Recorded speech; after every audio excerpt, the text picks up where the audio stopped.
And we're back. Welcome to start another brand new episode of the Let's Not Do This podcast. One of the unwise men with me this evening.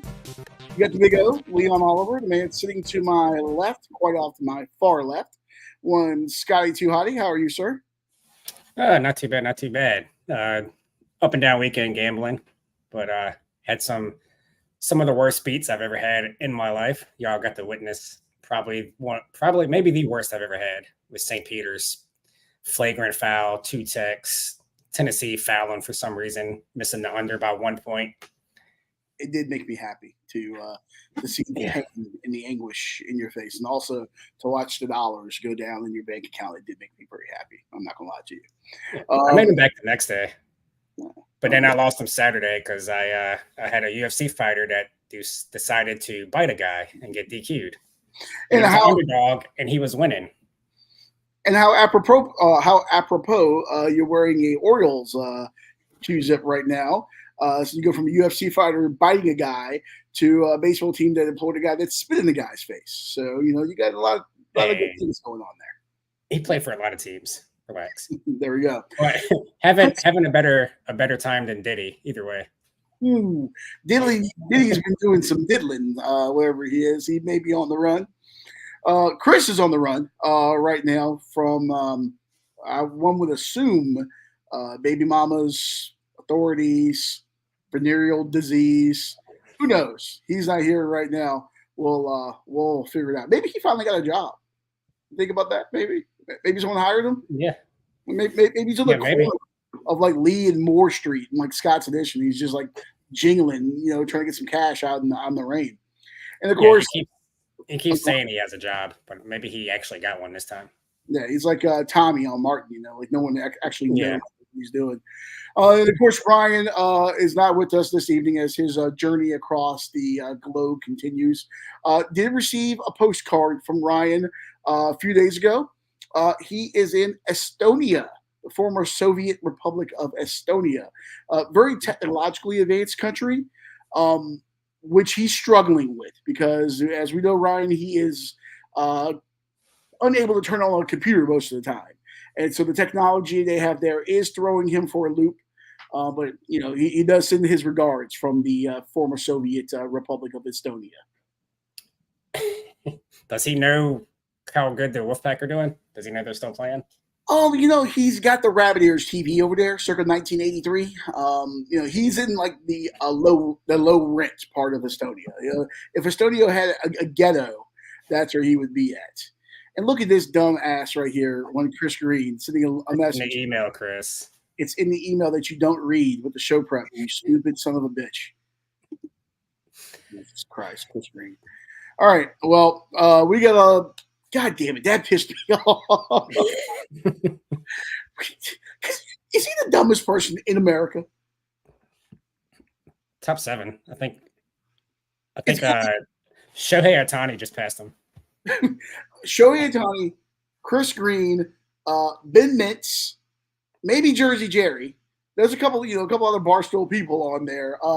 Maybe who was it? Donovan McNabb, when he didn't know how the NFL overtime rules worked. But of course, no one knows how they work now, and no one knows how the kickoff works either. We'll talk about that later on. Yeah. All right. Well, we got a lot of things to get to. The NFL rules changing. We got Sweet 16. NC State somehow, some way is still playing basketball, men and women, mind you. And Major League Baseball, who knew opening day is tomorrow as well. So, and we already have our first rainouts of the year, Scotty. Really? Yeah, the Brewers and the Mets apparently are rained out tomorrow, and I forget the other game that's rained out. Is there anything sadder than opening day being rained out? No, I didn't even know it was opening day until you told me. That's how bad the marketing is for Major League Baseball right now, especially when you had the Dodgers and the Padres opening up the season in Korea and like a week ago and no one knew. Braves Phillies was the other contest that was rained out there. So, all right, well, Sweet 16. I just quick. Chris is saying it wasn't in the email. I just resent you the email that you sent with the StreamYard link, so hopefully you can see that one. God, what a moron! Idiota. Just links to it's the email before it, Chris. This is how the sausage gets made, boys and girls. Live show prep around the air here. All right, so Sweet 16 starting off Thursday. Clemson, we'll go ahead and start with this one. Clemson, Arizona, 6th-seeded Tigers, 2nd-seeded Wildcats in the West region there. Somehow, somewhere, they're out in L.A. Clemson has made it this far. By the way, Scotty, remember everyone said all year long that the ACC sucked? Yeah. We'll segue Chris on that one because speaking of things that suck and his Virginia shit. Remember ACC. Yeah, the ACC sucks. ACC sucks. We're not going to get any teams. They're going to get 2. They might get 3. They get 4 teams in. NC State gets the win. That was the unexpected team to get in there. We got teams still dancing. We got Duke. We got Carolina. We got State. We got Clemson. If you go back and look over the years, the ACC teams that have gotten in recently have made noise in the tournament. Virginia notwithstanding. Oh, sorry, there were 5 teams in with Virginia. They were in so short, who knew that they were there? They don't count. Yeah. You don't want them to count. Yeah. But Brad Brownell doing a hell of a job with the Tigers as they get ready to take on Arizona. Scotty, I'll start with you. I'm sure you've been analyzing the spread and the totals and everything on this, but straight up, just with the matchup, who do you like here with Clemson in Arizona? I like Arizona. I think Clemson's doing a lot better than people thought they were going to. I don't think too many people had them in their Sweet 16. So I do feel like maybe the Sharks might be on Clemson, but I'm on Arizona. I got them in my Final Four. I just think they're ready to have a breakout game, and I know where you said not the spread, but I think they're going to win. I think they're going to cover the spread. I just think they're a little better everywhere than Clemson, and they're a much better rebounding team. And this is their breakout game, I think. Yeah, I mean, everyone's on Arizona. I have Arizona in my Final Four as well. I think most of America probably has Arizona in their Final Four. Going out with a bang in the regular season champs of the final year of the Pac-12, at least we think for right now. They won 27 games this year in the regular season. That team's loaded, and they're good. And I feel like people don't talk about them enough. I know I've seen maybe 4 Arizona games this year, just because if they're on Pac-12 network, no one gets it. Or they're on 11:30 at night, and that's my trying to make my money back betting on West Coast Conference basketball time. I'm not watching a lot of Pac-12 hoops then. But I'm right there with you. I'm going to go with the Wildcats on this one, and I do like them to cover the spread there. What is it, 7.5? As I look at ESPN right now, I do like Arizona to cover that. Chris, do you know? Hey, can you find Arizona on the map? Yeah, it's beside New Mexico. Which side of New Mexico? To the left. Oh, that's where you usually are. Okay, cool. I just want to make sure that you knew, where your states were. Each time that you get one right today, we're going to give you a cookie, maybe a pat on the head, because you're our special boy. I like it. All right, you got any thoughts on this matchup here? I think Scotty nailed it, but the reason nobody talks about Arizona is because they bowed out super early last year. They don't play a lot of defense, so maybe Clemson's got something up their sleeve for them. Clemson's a lot tougher than them, I'm sure, because West Coast basketball is soft as shit. So it'll be an interesting game. We'll see if they can keep up the scoring. I really like Brad Brownell. I mean, you look at it like, Dean Smith, Jesus Christ. Roy Williams is gone. Boeheim is gone. Coach K is gone. Brad Brownell and Tony Bennett are the old heads. They've been around here the longest in the league. And I feel like we've seen the job that Tony's done, obviously, winning all the regular season games, then losing in the tournament, except for one year, getting lucky and winning a national championship. I feel like no one ever talks about Brad Brownell and the job that he's done at Clemson over his tenure there. That was a basketball wasteland.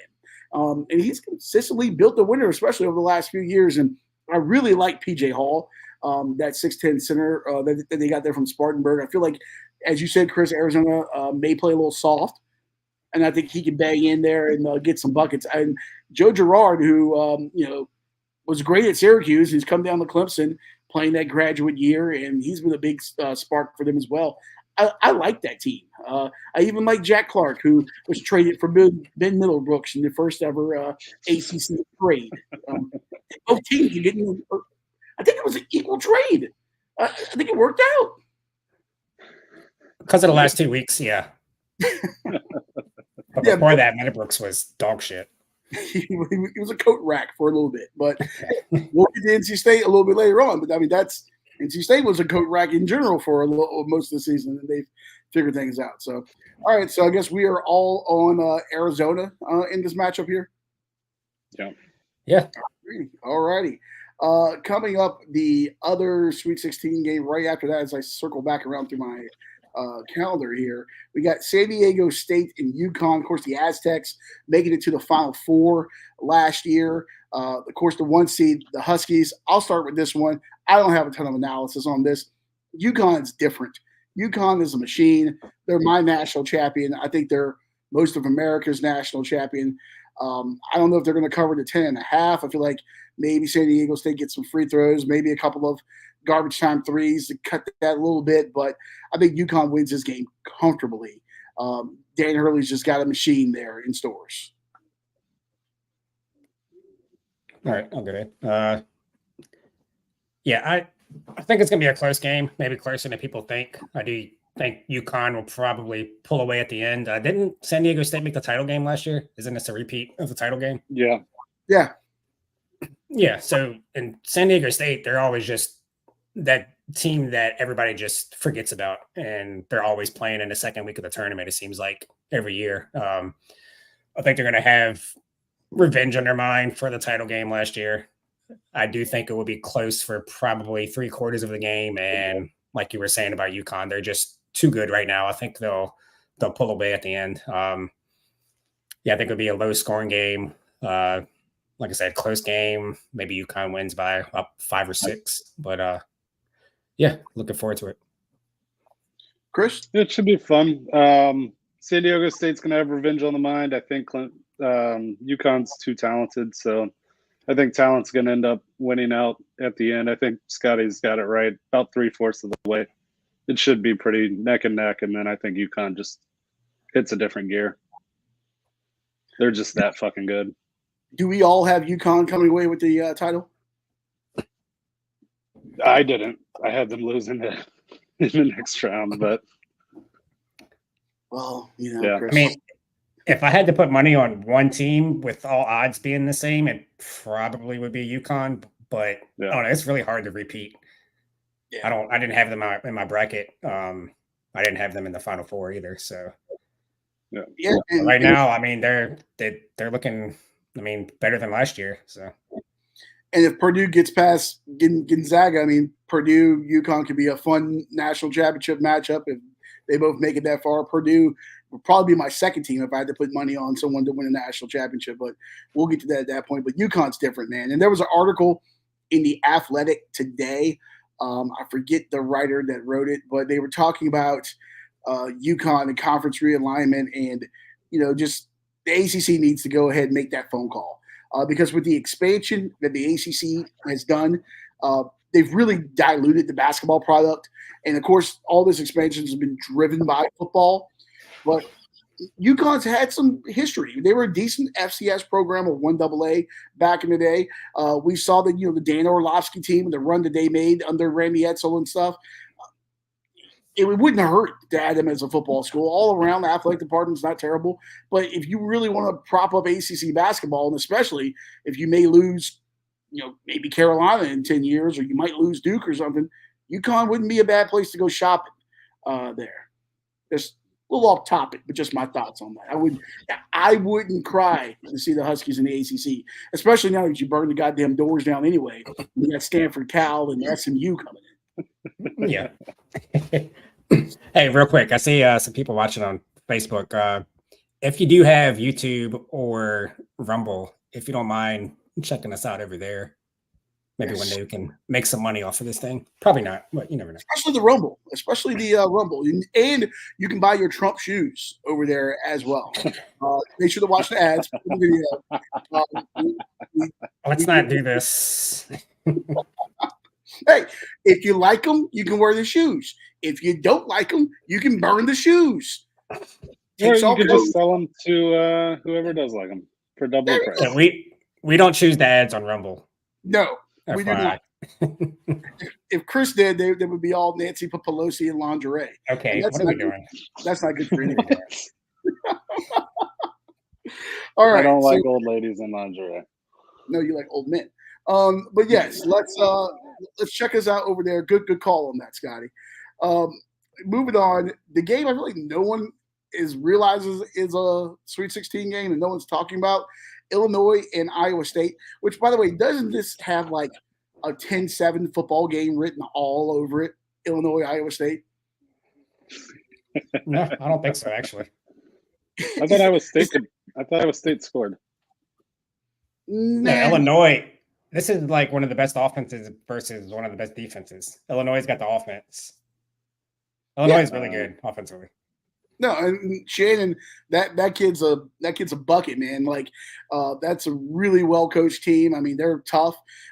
Iowa State, hey, thank God that we play these things at neutral sites. If you're Illinois, because if you had to go into Hilton to play the Hawkeyes, to play the Cyclones there, you're walking into a buzzsaw. That may be one of the most underrated home courts in America. We'll see how much their student section decides to travel there. Where's that game? In Boston?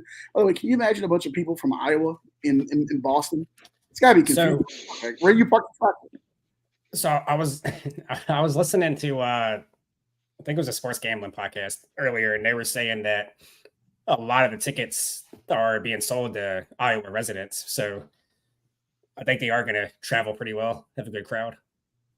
Nice. Well, I hope the greater Boston area is prepared to tow a lot of illegally parked tractors this weekend. I'm just saying, if they're all there, who's looking at the corn? Because the Iowa fans are going to be wherever Caitlin Clark is, wherever her game is. And the Iowa State fans are going to be here. Who's minded the corn? They worked double last week. That's why we did daylight saving time a couple weeks ago. If you would like some under the table work in the cornfield, you might want to show up to Iowa this week. I'm sure some farmer will more than happily pay you. Yeah, I like Iowa. I like Illinois in this game. It was that the Cyclones are favored by 1.5. I think it's going to be tough. I could see this being an overtime game. You're right, Scotty. Two competing styles here. But I like Illinois to kind of squeak away with this one, maybe a 2-3 point win, maybe perhaps a buzzer beater in this game. I think it's going to be really close, but I do like to fight the Illini to come out with the victory here. Yeah, as long as it's not a 3/4 court buzzer beater. Give me PTSD from last week. But no, this is probably my favorite game of the weekend. I love both of these teams. I've had a crush on Iowa State pretty much all year. They were one of the first teams I put our future on. Great offense versus great defense. And this is just going to come down to, can Iowa State's offense score enough? And I do think it's going to be a very close game. Might come down to the last possession. And I have Iowa State in my championship game on my bracket. And I'm sticking with them. I think they'll pull it out. Chris doesn't know much about pulling out, but we'll see what he says. Sure don't. I'm going with the best player in this game. That's Terrence Shannon. Illinois, probably going to be a close game, but the best player is going to take over at the end, and that's what great guards in the tournament can do. Is that a Bud Light? No, I'm spreading the wealth around. This was a original Coors. Hey, that's what I'm drinking. Now, boy, and now I'm going with the Hams. And then the third beer after that will be the Miller Genuine Dry. This is cheap Midwestern Wednesday. My days are all mixed up. I drink craft beer on the weekends, and I drink crap during the week. It's ever just Hams. You mix them all together?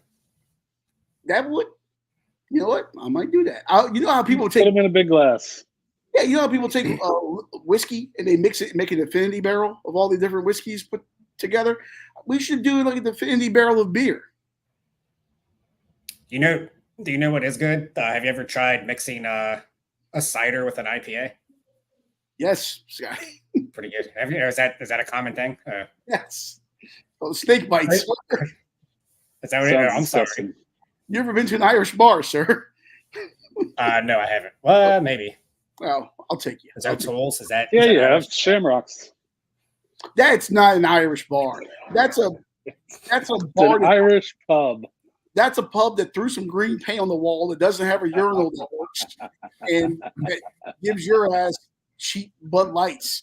You and Shane Gillis drinking them in the corner over there. Jesus Christ. I Sounds Irish to me. thought I had diphtheria the last time I came out of there. That might But be racist. You had a blast. You had a blast. This podcast was born in this bar, so we're kind of like the Marines. The Marines were born in Tun Tavern, right? They were a great organization. We were born in a bar too. Probably not the first thing to be born there. No. I'm sure Chris, I was going to make a joke. I pulled it back. It was going to be too much. So, Chris, you owe me one. I stopped. I took a Kaepernick and took a knee on that one there, buddy. All right. The game we skipped over because I can't read. Much like the fan bases of these two schools can't read. Alabama and North Carolina. I know one of us has this on the bets that we're going to get to a little bit later, so we'll leave the spread off of this one. But Chris, I'll start with you. These people are very similar to you, illiterate, uncultured, both of these fan bases. These are a lot like you. What do you think? First of all, I take a lot of offense to being compared to Alabama fans. They're the scourge of the earth. I'm rooting for UNC. I'm hoping UNC beats by 30. Yeah, I think nobody's going to be able to stop Baycott. Davis and whatever that kid's name from Alabama is, they're going to cancel each other out. So Baycott's going to be the deciding factor. He's really fucking good, especially against college kids. They're going to roll. Scotty Boy? I'm going to this is one of my picks, so I'm going to wait till we do our little parlay. But this is another really good offense versus a really good defense. But yeah, I will save my analysis for when we do our picks. There we go. All right. Well, I kind of disagree with Chris on the Baycott factor there. Harrison Ingram's kind of been like the missing man. If you go back to the ACC tournament for Carolina, I feel like he's got to eventually step up. Elliot Cadeau, I feel like Carolina goes as he goes, which, by the way, to be a freshman guard and running that offense with those players, I mean, like, when he's on. He's really good. So I think if he doesn't turn the ball over, he can keep the pace up. It's a dangerous team. And RJ Davis, I mean, that guy is ACC Player of the Year for a reason. He's deadly. I mean, he's going to get his buckets. And if Cormac Ryan's open to get a couple threes or to make some baskets, that's a dangerous North Carolina team. I think this is going to be high scoring up and down the floor. As much as it pains me to say it, Lord Jesus, I hope I'm wrong. So consider this the jinx. I'm going to take Carolina money line here over Alabama. There we go. All right. Moving on to the Friday slate of games here. NC State and Marquette. Chris, I know you picked this game, so I'll leave your analysis off of this one. I did not bet this game. I am obviously the NC State fan on this podcast. I love these guys. No one, I don't even think Kevin Keats and DJ Burns and DJ Horn would have thought this team would have been here at the beginning of the season. They just find a way. They find a way to win. The defense actually has been good in key situations for them. It needs to be Ramadan every month for Mohamed Diarra. That guy, the more you don't feed him, the better he plays. I don't know what it is. Maybe he's getting in touch with his spiritual side. What he's doing is just unbelievable when you think about what he's doing to his body during this process and then have to go out and play at that level. I mean, that kid's a warrior. Michael O'Connell's played well. Ben Middlebrooks has given great minutes. This team isn't very deep right now. Obviously, Dennis Parker. The rumor is he had mono and he's not playing. LJ Thomas, he didn't play a lot anyway. He left the team. It's in the portal. They're doing it with like 6 or 7 guys, and they just keep going. They just keep finding ways to win. What we know about Marquette, Shaka Smart team, they're well coached. They play good defense here. History, I feel like that was on the NC State side. You guys know NC State has 2 titles, right? 74 and 83. State in 74, when they won the national championship, who'd they beat? Marquette. They win this game, and Houston wins. They'll run into the Cougars. Who'd they beat in 83? Houston. I'm just saying, when they won the ACC title this year, the last ACC title was 87. Where was it? DC. They won DC this year. The stars are aligning. I don't know what kind of strings Jimmy V is pulling up in heaven right now, but they're hot. I'm going to ride the wave. Of course, I'm going with the pack. I'm riding with the pack as always. I like NC State over Marquette, and that Cinderella keeps on dancing with her red shoes. Yeah, that's all cute and everything, but I think your boys' run, I think it's ending here.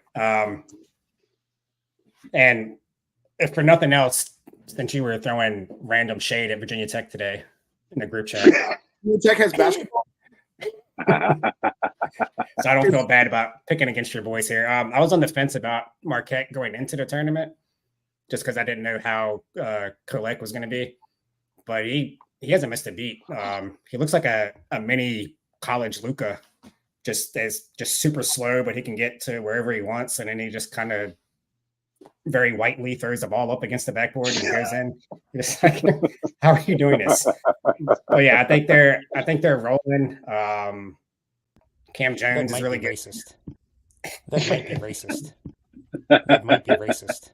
You gotta stop. What are you doing, Leon? Listen, I haven't had a technical fuck up in weeks. But yeah, looking at quad 1 and quad 2 records, Marquette was 12-6, which is very impressive, and 3 of those losses were to UConn. And then when you go to NC State, they're 9-10, and most of those have probably been over the last couple weeks. I think DJ Horn is a little too inconsistent. Like the last game against Oakland, he wasn't like, he was kind of just there. Didn't shoot very well. Yeah, finished with 11 points in that one. Not a typical DJ Horn game. Yeah, I just think Marquette's Shaka Smart's got a very well balanced team. God damn it, can't get these to stay in my ear. But yeah, Marquette's, I think they're going to cover. Go Shaka. There we go. All right, and comments here coming in on the Facebook here. Casey, you're a wise person. We like it. Go Pack. NC State had a good run, but he's saying let's go. He's first of all, he's a Miami fan. Tell him to shut the fuck up. Hey, it's conference pride. Why don't you tell him? Yeah. Shut the fuck up, Casey. It's conference pride, baby. They didn't have basketball for a good portion of time in the 80s, okay? He was probably rooting for the Pack back then. By the way, you guys know that, right? There was a period. I agree with this one. Yeah, that's right. That shit. Yeah. You guys know that there was a period of time in the 80s when Miami did not have basketball, right? How weird is that? Yeah, if Larinaga wasn't the coach, they shouldn't have it now. But, you know. I digress. So we'll leave Chris's analysis of the game off there since he's picking the game there. But, yeah, all right. It should be an interesting matchup. Then also, which, by the way, one last thing on State. I don't really care about women's basketball. Obviously, I hope NC State wins the whole thing. But the NCAA put the NC State men's game and the NC State women's game on at 7 o'clock, so 7:09 or whatever it is on Friday. That's terrible. You know when these times are coming. You couldn't stack one by 2 hours or one way or the other, or like they're on at the exact same time. They didn't want DR to have too much power after eating. They wanted him to not eat until halftime. I imagine some of these guys will probably be checking the score on their phone of the women's game, and for other reasons than the Tar Heels checking the women's scores. You get it. If you know, you know, as the kids say. All right, Gonzaga and Purdue. Chris, where's Gonzaga at? Washington, What part of Washington? Spokane. Look at you. Someone's pulled up a Rand McNally map in the last 30 years. I'm not stupid, man. I just play that. I thought he was going to say smart DC. boy. Yeah. Which, by the way, apparently, off topic here, but did you hear about what happened to the Utah women's basketball team? They were in the NCAA. Oh, yeah. Yeah, they were. That's unfortunate. Spokane did not have enough hotel rooms, so they had to stay in Coeur d'Alene, Idaho, which I hear is very nice. Resort town, good golf, nice lakes. I've heard great things.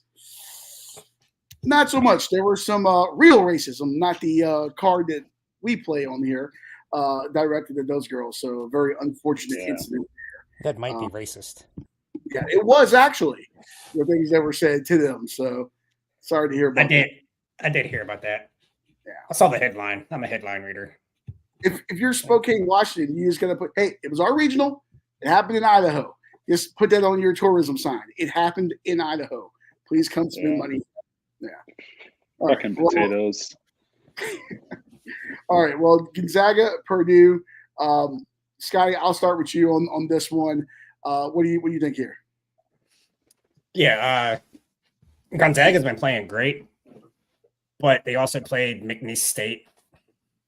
Fuck Will Wade, they suck. And then a depleted Kansas team, which I thought Kansas was going to keep that game closer, but still, they were down. I mean, they were already a thin team, and their second best player was hurt. So yeah, this is definitely a step up in competition. Purdue's been playing great. And Purdue's they're a very good three-point shooting team, probably because ED draws so much attention. And Gonzaga, they give up a lot of three-point attempts. Their three-point defense isn't terrible, but they do give up a lot of attempts. So it's kind of like, what do they do with ED? Do they play him straight up? Then he's just going to shoot 50 hook shots and dominate, or they double and then they just pitch it out to the shooters. Again, I still think I don't necessarily think Purdue's going to the title game or maybe even the Final Four. But I do think that they're still on a mission. I think they're going to come out and get the W. Yeah, I'm with you on this one. Edie is I'm not an NBA guy. I don't watch it. I don't know how he projects to the next level. He looks a little stiff to me. But he's a monster in the middle there. He draws a lot of attention, creates open shots for his guys, as you said, from three. Gonzaga just beat the ever-loving shit out of McNeese State. I feel like they might be feeling a little, full of themselves right now. And the Big Ten's physical, man. Like, it's a physical league, and I don't know if they're ready for the wear and tear and the battle that is going to be in this one. I like Purdue. I don't know if they'll cover, but I do like them straight up in this matchup here. Chris, where's Purdue? Indiana. West Lafayette, Indiana, home of the world's largest drum, allegedly. And they have a cricket spitting contest there. Purdue is like Indiana's Virginia Tech. That's not saying a lot. Okay. Empty trophy case too? I think they won some stuff. I think they won some stuff. Well, you told us you had Purdue in a title game, so go Hokies. There we go. We're gonna call them Midwest Hokies. That's what they are. That's what they are. All right, Chris, your thoughts on this one? Yeah, I think Gonzaga has been rolling. I didn't realize they were as good as they actually have been playing. But until Purdue shows me otherwise, they don't look like they're going to be stopped. They're on a fucking mission. They have revenge on their mind after last year. Kind of looks a little bit similar to the UVA run. Zach Edey, nobody can stop him except for maybe the best team in the country in UConn. I don't know. But yeah, I didn't have Purdue coming out of this game in my original bracket, so I was completely wrong. Yeah, so I'm going with Purdue. I think Gonzaga can keep it close. They'll probably cover. But Purdue is just – they're on all cylinders right now. Zach Edey's unreal. All right, and I'll skip the next game and I'll come back to that one last because I had that on my parlay. So I'll go to the nightcap on Friday with Creighton and Tennessee. Obviously, Tennessee proving that they are the real UT, and I guess their orange is better than the burnt orange after beating Texas last week in the battle of Rick Barnes there. But I'm not gonna lie to you, I have not seen a lot of the Blue Jays play this year. When I bet, it's one of those teams that like I'll look at the odds and I blind bet. I'm like, oh yeah, Creighton, they're pretty good usually. I like those guys, and I'll just go ahead and if it's plus 125 or plus 175, I'll take a money line or I'll take them with the spread. I haven't watched a ton of them. SEC has not had a great tournament so far. Thank God for them that Tennessee is doing what they're doing. I really like Rick Barnes going all the way back when he was at Clemson. I think he's a very good basketball coach. For that reason, I don't have a ton of analysis on this. I'm just going to go with the Vols. I'll take them to cover the 2.5 actually too against the Blue Jays. All right. Well, I think me and Chris both have Creighton in our Final Fours, right? Yeah, I have Creighton in my championship game. Tennessee didn't look that good against Texas. Texas sucks. They probably shouldn't have been in the tournament. Just like UVA. I'm sorry, but what? Texas sucks. Texas and UVA. Did you want to take off your shirt? No, I wear it with pride. I'm a realistic fan. But anyways. Clip that. Clip that. Yeah. Do you want to take off your shirt? What's going on here? What's happening? What are we doing? Yes, Tennessee lives and dies with Connect. Creighton is a much better balanced team. They play inside out. They don't rely on just one person to get hot. Tennessee is going to need 40 out of Connect for them to win this game. I don't see it happening. Creighton covers and wins easily. Where is Creighton, Chris? Shit, I don't know that. Nebraska. It is, I believe, Omaha. I got to look it up. I believe it is in Omaha. Okay, Chris. I'm really good at this game. I'm not going to lie to you. I'm really impressed here, which no one's ever really said it about you. So I'm just going to go ahead and just let you know that. It's the first time. Creighton University is in Omaha. He's about to ask you to take your shirt off again. Yeah, which, by the way, I just looked it up. Creighton's in Omaha, and there's also a Creighton, Nebraska. Much like there's a Wake Forest, North Carolina, but Wake Forest is no longer there because they moved the whole goddamn college across the state, and it's still bizarre to me. But I digress. Chris. Wow, I just called you Chris, Scotty. That's the worst thing anyone's ever called you. Scotty, your thoughts? Congrats, bud. Just don't ask me to take my shirt off. This is probably the game I had the hardest time with. I'm going with Creighton mainly because I have them in my Final Four, and I wasn't crazy about Tennessee going into the tournament. They've been inconsistent all year. But both of these teams are pretty good offensively and defensively. Sometimes I do think, like Chris was saying, they rely on Connect too much, and they take a lot of bad shots sometimes. And I don't know if they can have another good game in a row. But I do think this game's going to come down to if Creighton can hit the 3-point shot or not.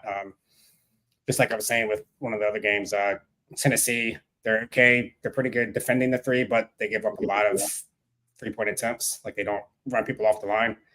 And Creighton can shoot the three. So it's going to be that simple. If Creighton is hitting threes, they're probably going to win. If not, Tennessee's going to win. But I'm going to go with Creighton. All right. And then finally, I will end things out of order here with Duke and Houston. Here, the Blue Devils taking on the Cougars. Duke just beat the stuffing out of JMU.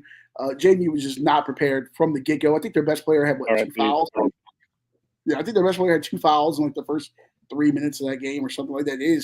They were just not there. And maybe Mark Bynes knew that he was taking – what job did he take? I forget what it was. Was it Vanderbilt? Yeah, it was Vandy.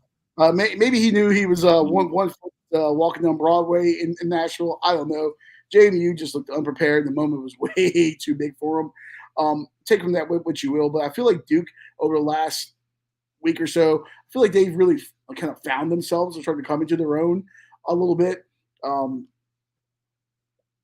I still don't know about Shire. I'm not the verdict's still out for him as a coach for me. Obviously, still early on. I'm not sure how great of a coach he really is or how great of a coach he's really going to be. But I like this. I hate to say this. I like this Duke team. How they're built. Filipowski's really developing into that villain that he needs to be that guy at Duke. And McCain's probably him and Proctor. They're really good. I like Roach as well. I think this is going to be up and down the floor a bit, but I like Duke to get a win here. Actually, I just gave away my fucking pick. I'm sorry. Well, shit. Congrats. Well, you should have went last on this since that's your pick. But yeah, I'm not smart. I got Duke plus 3.5 here, but I do actually like them to win money line. Wow. Okay. I think I would probably agree with the points. I think this is going to be a very close game. Don't remember if you remember me telling you guys a few weeks ago, I thought Duke was peaking at the perfect time. It kind of sucks that they're playing Houston right now. I do think Houston at the end might just be a little too physical and they're going to get some turnovers. And I think that will end up being the factor that decides the game at the end. But, I mean, Duke very well could win this game. I think this is another game that could go right down to the wire. But I got Houston winning the whole thing in my bracket, so I got to stick with them. Christopher? Fuck Duke all day, every day. They have been playing lights out. It's going to be whoever can impose their will. If Houston can be physical without giving up fouls, and they can control the game the way that they control games, then it's going to be Houston's game. If Duke can get out in space, Filipowski can run the pick and roll,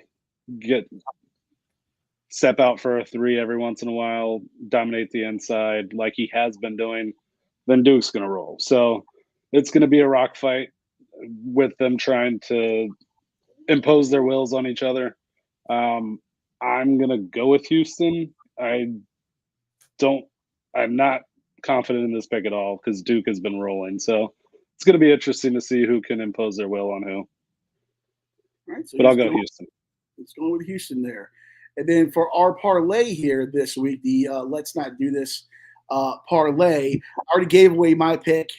These odds courtesy of BetMGM. I got Duke plus 3.5. Chris, I believe you're on the pack. I'm on the pack. You want my analysis? Yeah, give your thoughts. Okay.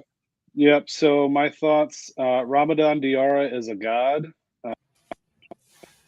I'm going to start a religion under him. DJ Burns' fat ass is not going to get stopped. They're not going to be able to contain him in the middle. Middlebrooks is going to come in, have 3 turnovers, 12 rebounds, and a flagrant foul. They're going to control the game physically, and they're going to win the game straight up. Oh, shit. Ooh, that's probably the kiss of death now. God damn it. Money. The public is in love with the pack. I did see someone from MGM saying that they're like the most bet team in the tournament right now. A lot of the bets are actually coming in from North Carolina as well, which is funny because state fans were losing money during the ACC tournament because they were fading their own team and losing money. Now they're all hopping on the bandwagon there.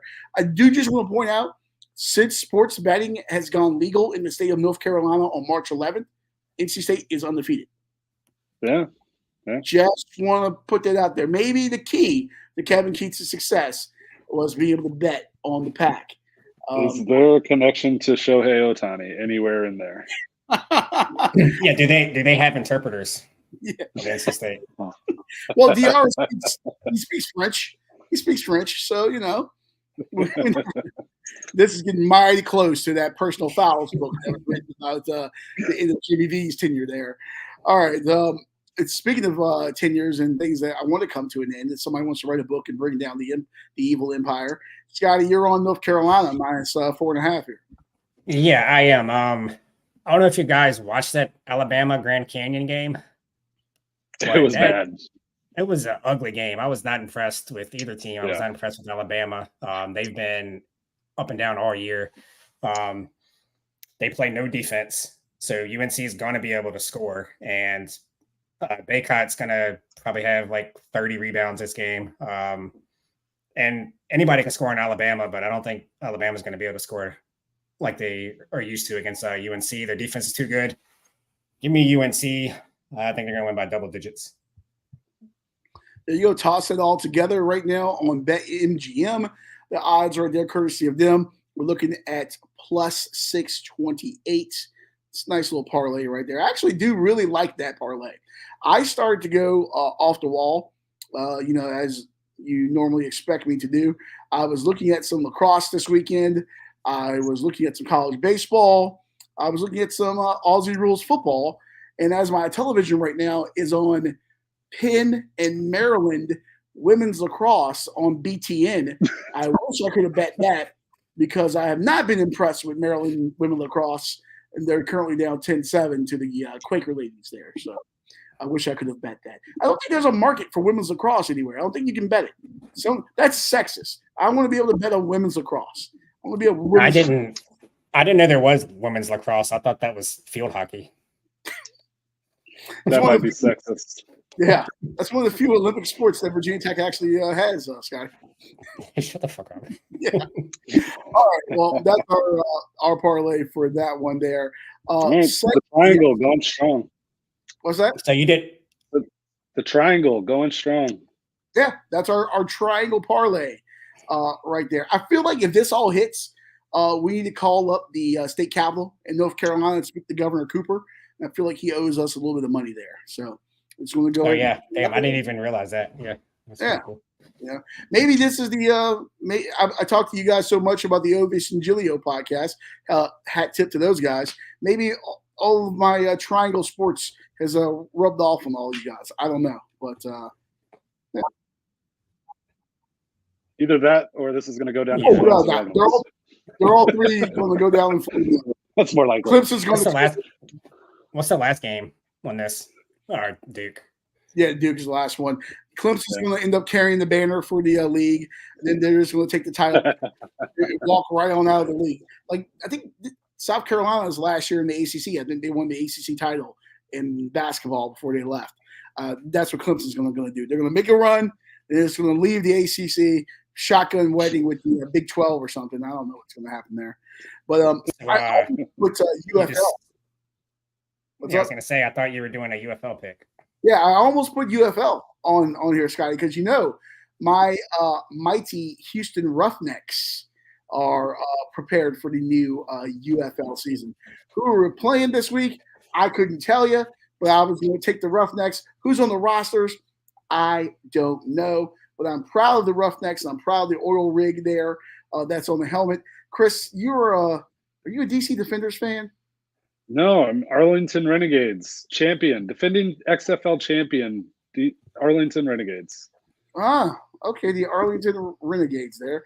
Aren't they? Yeah, they're playing the Stallions, right? Yeah, it's a champion versus champion match. Yeah, it's the opening game Saturday against the Birmingham Stallions. Then Scotty's team was folded up. The Orlando Guardians. We were the worst team in the XFL. And yeah, we RIP Orlando Guardians. That would be a nice shirt one day. So we're gonna that being said, I'm going to pick a team here. Can you guys see this? Yeah. Yeah. So I took your two teams out. These are the other 6 teams left. Let's shuffle this a few times. Should I just do one spin? No. You do one spin. This is one spin here. One spin? Okay. All right. Showboats. I don't want Memphis or San Antonio. Did the wheel move? Here we go. What? Yeah, I was shuffling the teams up. Oh. Yeah. All right. Here we go. Well, that's giving someone a seizure. No San Antonio. No. I'll pick St. Louis. They were decent last year, right? Weren't they decent? We're fighting Taylor Heineke's. Was he a St. Louis Battle? Oh, yeah, they did have him. Yeah. All right. So St. Louis Battlehawks. I gotta buy a shirt. You play the They played a really shitty old dorm. Dome. God damn it. Bro, That's the can word. you talk? You having a stroke? Are they playing in their own stadiums or? Yes, they were playing in their own markets this year. I think they still are doing like a hub thing for training or something like that, but they're playing in their own market. So where Michigan is playing, I think it's Ford Field.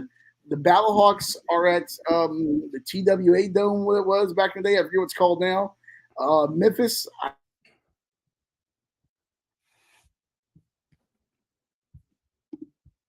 Oh, hey, freeze. Yep. I believe so. That's just the world's tired of him What a talking. terrible, yeah, what a terrible picture for him to be frozen on. Looks like he's about to eat a fucking Whopper. Looks like he doesn't have any teeth. That's very strange. Somebody screenshot this. How do I take a screenshot? How do you? I don't know. Let's take a picture. And what just happened to me? What? Okay. You froze. The Birmingham Stallions play wherever UAB plays. Right So my quarterback's AJ McCarron. So that's cool. And his girlfriend will be there. So Oh, nice. I'm assuming it's his wife now, but yeah, I was about to say you just got to keep Britt Musburger away from her. yeah. Oh, you're a young man and wants to go to Alabama. Oh, look at that right there. I love Britt Musburger. He's a horny old grandfather that like he is when he goes to the bar to go drinking with, you know? Yeah, that was classic. Yeah, it'll probably be Chris one day actually when he grows up. So Britt Musburger is lovable. Chris will just be like that creepy old guy at the bar. I think that would be you, sir. If anybody. You're probably right. Yeah, it's absolutely you. Sir, you cannot be within 30 feet of a sorority house. Okay. Understood. All right. Well, transitioning away from that, real quick, MLB new season starts tomorrow.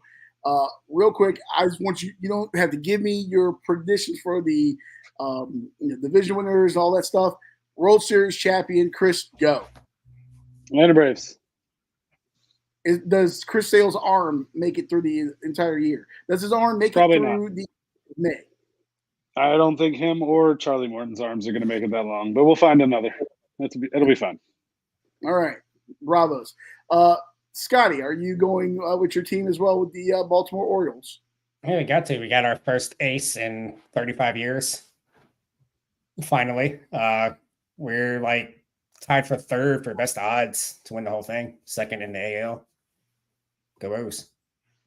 I am going to go off the beaten path here, and I actually think I'm going to look up the odds when this show is over and put a future in on these guys. I'm going to go with the Toronto Blue Jays. Something's got to give for these guys at some point. That lineup is too good. They actually do have a little bit of pitching.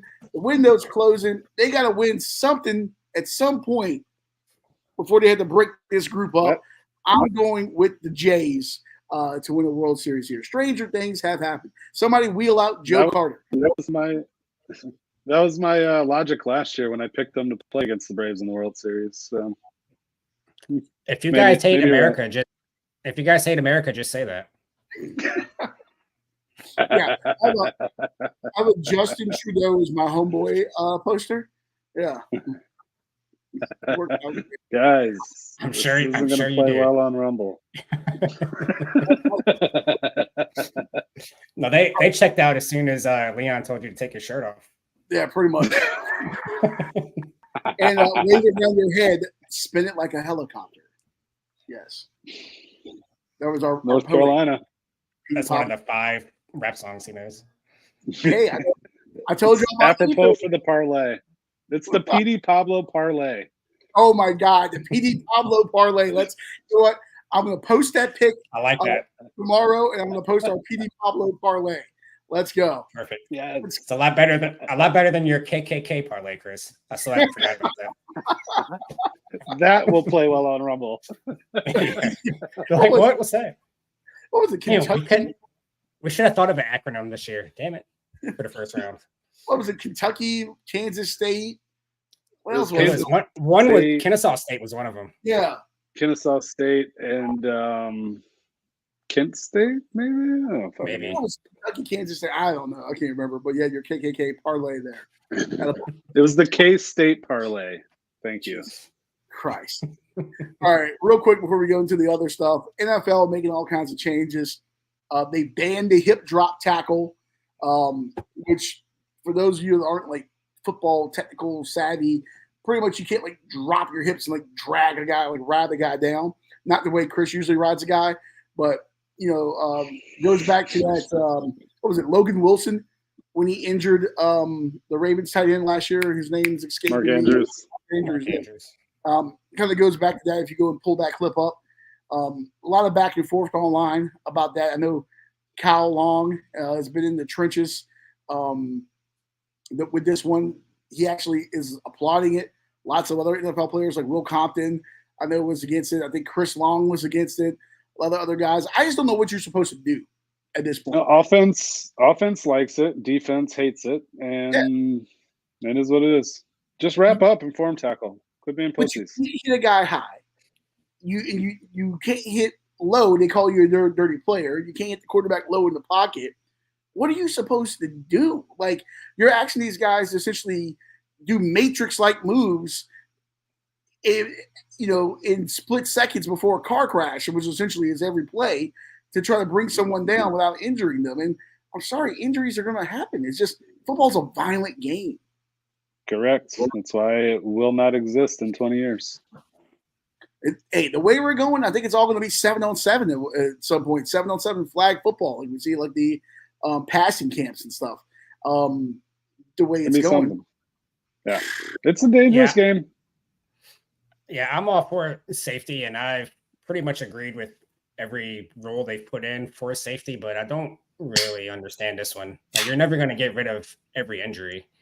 And like you said, if a guy gets by you, how are you supposed to tackle him now? Especially if you're a smaller guy. Somebody was saying, like, imagine like Derrick Henry, like, coming at you, stiff arming you. Like, what are you supposed to do? Especially if he gets like an angle on you, gets by you. I don't know. Derrick Henry, and remember Merton Hanks used to play with the 49ers back in the day? He used to do a little chicken like dance thing in his head. Imagine like a guy like Derrick Henry barreling down on Merton Hanks. What is he supposed to do? How does he tackle him? They should allow tripping. That'll solve everything. Dude, allow tripping. That actually was a thought that went through my head. Just trip from behind. You should allow that now. Maybe not from behind. I think you should allow tripping. Problem solved. Yeah. What do you guys think about the new kickoff rules, which are going to resemble the XFL rules, which don't quite fully make sense to me? There's zones where, like, if the ball lands here, it comes to the 30. If it lands here, it's way too complicated. I do like the two teams not moving until the receiving player catches the ball. I think that'll cut down on some of like those big collisions that you see, because kickoffs probably where a good portion of injuries happen. And right now it's just a formality. There's a lot of touchbacks anyway. So maybe this introduces more returns. You saw immediately after this rule got put in, the Steelers went out and signed Cordell Patterson. So who knows? What do you guys think about the new kickoff rules? I don't understand it. I'll wait to see what it looks like. I don't know what's different. I'll see week 1 of preseason. Hall of Fame game. Yeah, it's definitely weird. I don't know how I feel about it until we see it. But it's the same as the XFL, right? From what I understand, but then I saw the chart with the different zones. I can't remember if the XFL had those different zones where, like, if the ball lands here but it goes into the end zone, then it comes to the 20. But if it lands here, it comes to the 30. There's a couple of different things that, like, I got to dive into a little bit further. But the basis of it, of the team's not moving until the receiver catches the ball, I do kind of like that. Yeah, well, I think they only had like one kickoff return for a touchdown in the XFL. Maybe, if I saw that right. I might be wrong on that. But it's just something we'll get used to, I guess. I think it will make the kicker's accuracy more of a factor, because they're going to have to place it in the right spot. So that's cool, and from that standpoint. But yeah, I mean, as far as the returns, it is kind of weird that they were trying to get rid of the kick return, and now they're wanting more returns. So I don't really know what happened there. But yeah, I think it's just something we'll get used to. probably won't even think about it after the first year. That's the thing. So much of this is like manufactured offense with the pass interference rules, and you can't hit up high, you can't hit low, the tackling, all this is done to increase offense because in any sport, offense is good for ratings. And I know another rule that they put in too was if you get one of your two challenges right, you get a third challenge now. And I know some people were saying, well, they don't want, especially these late game situations, to not have a situation where you can't challenge. Look, the NFL knows how to make money better than anyone else. That's another chance for another TV timeout. That's all it is. And the headsets this year are going to have sponsorships on them. I forget who's sponsoring the headsets, but they have that. That's just another chance to zoom in on a coach, get the branding of the headset sponsorship, talk about that. Now you bring the challenge brought to you by Verizon or whatever it is. It's just another chance to make money. Roger Goodell is the greatest hustler of all time. He's Tony Soprano. Why can't they just go to the college rule? Everything goes to the booth.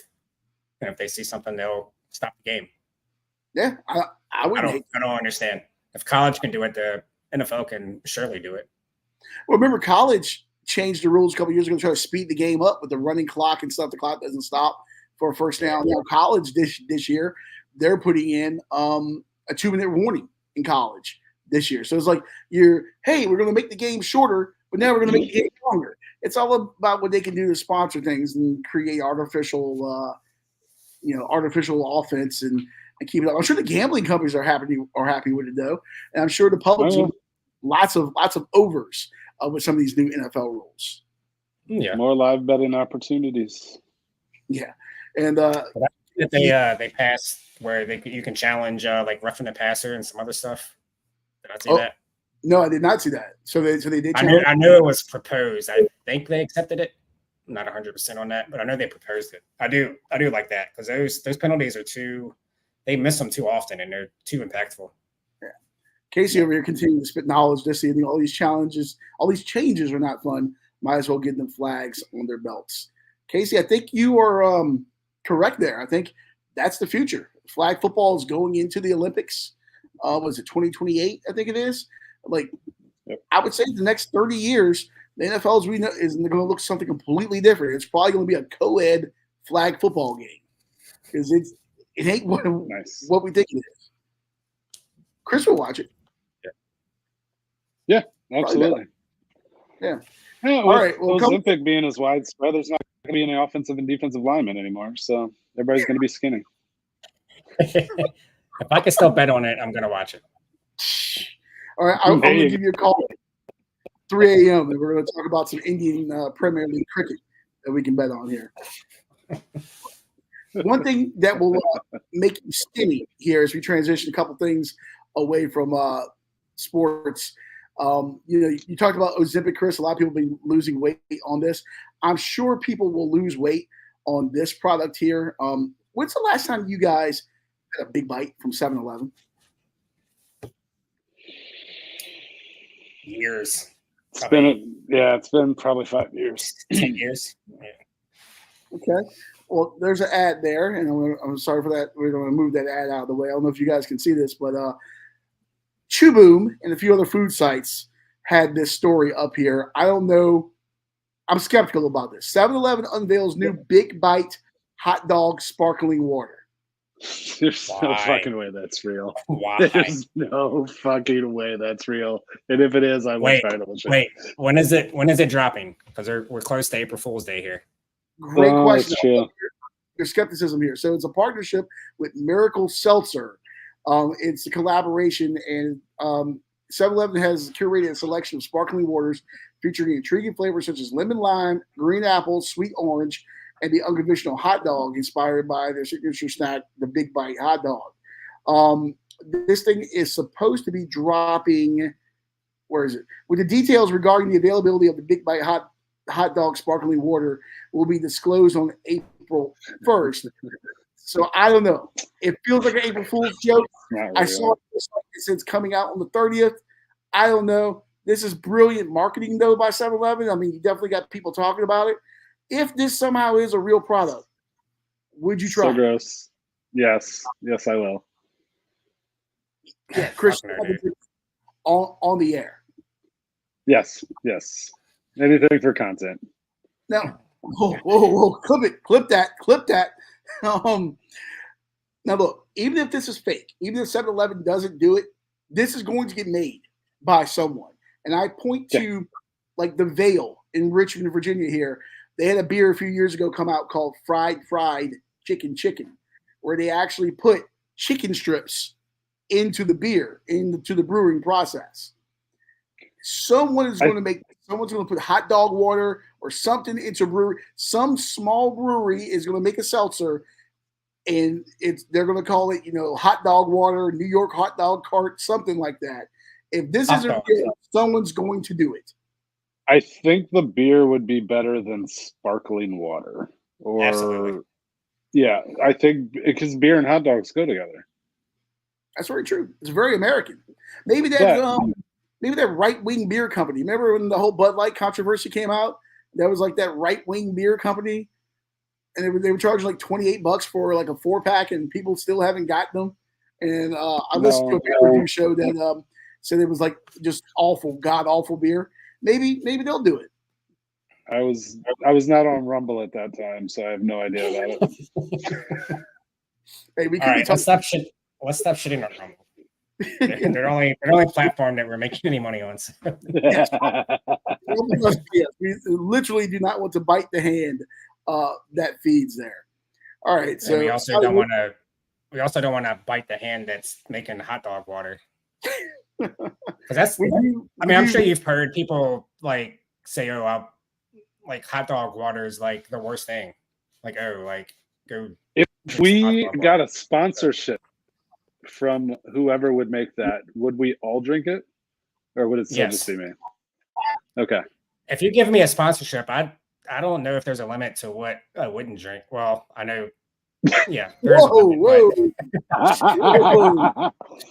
Unless we got sponsorship coming soon. Yeah. Scotty, I think your Leon, parents are watching this, sir.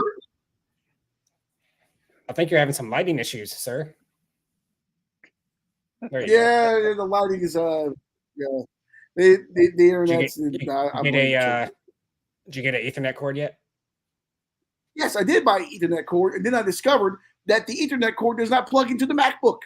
There's going to be an adapter I buy there. You have to get the adapter. I sent you the adapter a few weeks ago. I'll send you one. I'm kind of like Chris. All right, so another story that I want to show you here. So, are you? Yeah, insurance fraud. This is something that Chris is quite familiar with from his time previously working in insurance. I'm sure lots of. Okay. I'm kind of like Chris. Insurance fraud. Sure, lots of his customers at one point committed insurance fraud. I'm going to reject all of this ad here. So, a student amputated his leg. This was in Taiwan to get a payout of 5,611 pounds. I did do the math to put that in. That is $7,080.16 American there. So he deliberately placed his feet in dry ice for 10 hours to cause frostbite. 23-year-old Taiwanese student was arrested on suspicion of insurance fraud after trying to receive a payout of 1 million pounds. The gentleman's name is Zhang. We apparently don't know his first name. And the scam involved having his legs amputated from an alleged motorbike accident in the cold. This took place in Taiwan in January. Which, by the way, news to me. I didn't know that it got cold enough in Taiwan where one could incur frostbite. Did not know that. News to me there. Yeah. Well, he was in dry ice. Yeah, I know, but I'm saying that was his bit with the scheme. I guess he was supposed to have gotten into an accident on a cold day, and his legs had to be amputated. I'm just saying I didn't know it was cold enough where this was entered the realm of possibility there. I don't think he was smart and thought that through. Suspicions grew from the medical staff of the nature of his injury. Both legs looked symmetrical, and there was no sock or shoe marks on either of his legs. Those working at the hospital were aware that the level of consistency across his legs was not typical of a natural frostbite issue. What do you guys think about old? Fucking old dumbass. Yeah, I would have thought that he would have been a lot better with his calculations.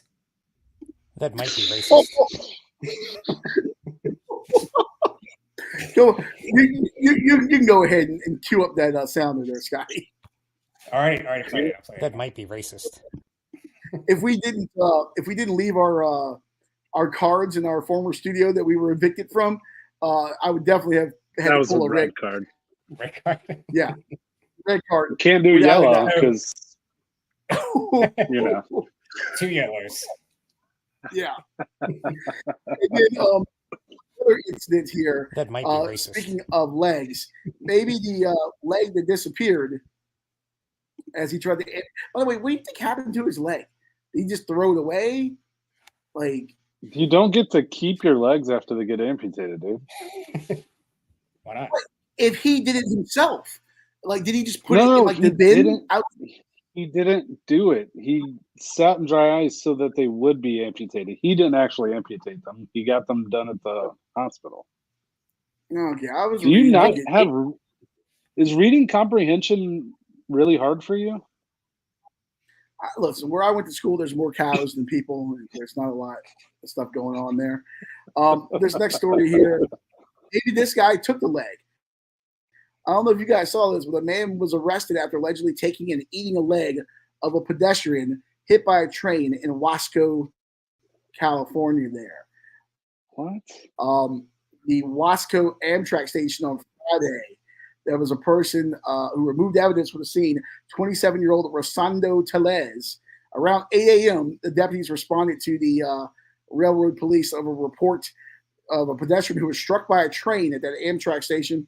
Deputies learned that Telez allegedly removed evidence, a leg from the scene. He was found and arrested without incident on multiple outstanding warrants and for taking evidence from the scene.